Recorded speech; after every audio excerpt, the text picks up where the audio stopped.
ರೈತ ಯಾವಾಗ ಉದ್ಧಾರ ಆಗಬೇಕಣ್ಣ, ಯಾವಾಗ ಉದ್ಧಾರ ಆಗಬೇಕು?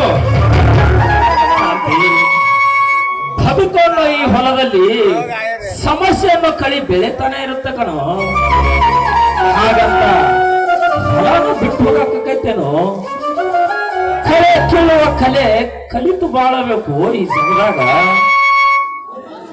ನಾನೇನೇ ಹೇಳು, ದಲಾಳಿಗಳು ದೂರ ಆಗಬೇಕು, ಸರ್ಕಾರ ತೋರಿಸುವ ಎಂಜಲ ಆಸೆ ಕಡಿಮೆ ಆಗಬೇಕು, ಬೀಜ ಗೊಬ್ಬರದ ಬೆಲೆ ಇಳಿಮುಖಾಗಬೇಕು, ರೈತ ಬೆಳೆದ ಬೆಲೆಗೆ ಬೆಲೆ ರೈತನೇ ವಿತರಿಸಲೇಬೇಕು. ಅಂದಾಗ ರೈತನ ಕೈಯಲ್ಲಿ ಬಲ ಬರುತ್ತದೆ, ದೇಶ ಉದ್ಧಾರ ಆಗುತ್ತದೆ. ಅದು ಏನೇ ಇರಲಿ, ನಾನು ಕೇಳುವ ಪ್ರಶ್ನೆಗೆ ಇಂದು ನೀನು ಉತ್ತರ ನೀಡಲೇಬೇಕು.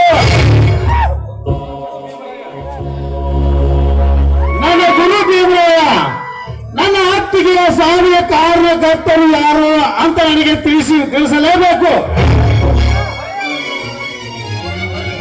ಅವರನ್ನು ಮರೆತು ಬಾಳುವ ಶಕ್ತಿ ನನ್ನಲ್ಲಿಲ್ಲ. ಅವರ ಹತ್ಯೆಗೈದ ಹಂತಕರನ್ನು ಮತ್ತು ಬುದ್ಧಿ ಕಲಿಸುವುದೇ ಈ ನಿನ್ನ ತಮ್ಮನ ಗುರಿ. ಕ್ರಾಂತಿ, ನೋವಿಲ್ಲದ ಹೃದಯವಿಲ್ಲ, ಕಣ್ಣೀರು ಇಲ್ಲದ ಕಣ್ಣುಗಳಿಲ್ಲ, ಸಾವು ಇಲ್ಲದ ಮನೆ ಇಲ್ಲ ಕಣೋ. ಘಟಿಸಿ ಹೋದ ಘಟನೆಯನ್ನು ನೆನೆಸಿಕೊಂಡು ಮತ್ತ್ಯಾಕೆ ಕೊರಗುತ್ತೀಯೋ? ಕಿತ್ತು ಹಾಕು ನಿನ್ನ ಮನಸ್ಸಲ್ಲಿ ಮೊಳಕೆ ಹೊಡೆದ ಕೆಲಸವನ್ನು. ಸಾಧ್ಯವಿಲ್ಲ, ಸಾಧ್ಯವಿಲ್ಲ. ಆ ಪೃಥ್ವಿಯ ಪ್ರಳಯ ಆಗಲಿ, ಸೂರ್ಯಚಂದ್ರ ಒಂದಾಗಲಿ, ಅಷ್ಟು ದಿಕ್ಕುಗಳು ಹೊಡೆದು ಹೋಗಲಿ, ನನ್ನ ಗುರುವಿಗೆ ನನ್ನ ಹತ್ತಿಗೆ ಆದ ಅನ್ಯಾಯವನ್ನು ಪ್ರತಿಕಾರ ತೀರಿಸಿಕೊಂಡು ಹೋಗಲಿ. ಪ್ರಗತಿಪರ ರೈತರ ಬೆಟ್ಟಪ್ಪನ ಸಹೋದರ ಕ್ರಾಂತಿನೇ ಅಲ್ಲ.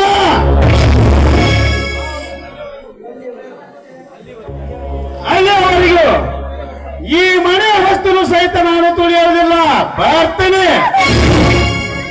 ಕ್ರಾಂತಿ, ನಿಂದ್ರಪ್ಪ, ನಿನ್ನ ಬಿಟ್ರೆ ಬೇರೆ ಯಾರದಾರು ನನಗೆ? ಹೋಗಬೇಡ. ಏನು ಮಾಡಿದೆ ಈಗ? ಅವನು ಹೋಗೇ ಬಿಟ್ಟ. ಇವನು ಹಿಡಿದ ಹಠವನ್ನು ಬಿಡುವವನಲ್ಲ. ಕ್ರಾಂತಿ, ನಿನಗೆ ನಿಜ ಹೇಳಬೇಕಂತ ನನ್ನ ಅಂತರಾತ್ಮ ಹೇಳ್ತೈತು. ಆದರೆ ಆ ಭೀಮರಾಯ ನಿನಗೆ ಹೇಳ್ಬೇಡಂತ ಮಾತು ತಗೊಂಡಾನು. ಹೇ ದೇವಾ, ಈಗೇನು ಮಾಡಲಿ? ನನಗೇಕೆ ಇಂಥ ಸಂದಿಗ್ಧ ಪರಿಸ್ಥಿತಿಯನ್ನು ತಂದೊದಗಿಸಿದೆಯೋ ಭಗವಂತ?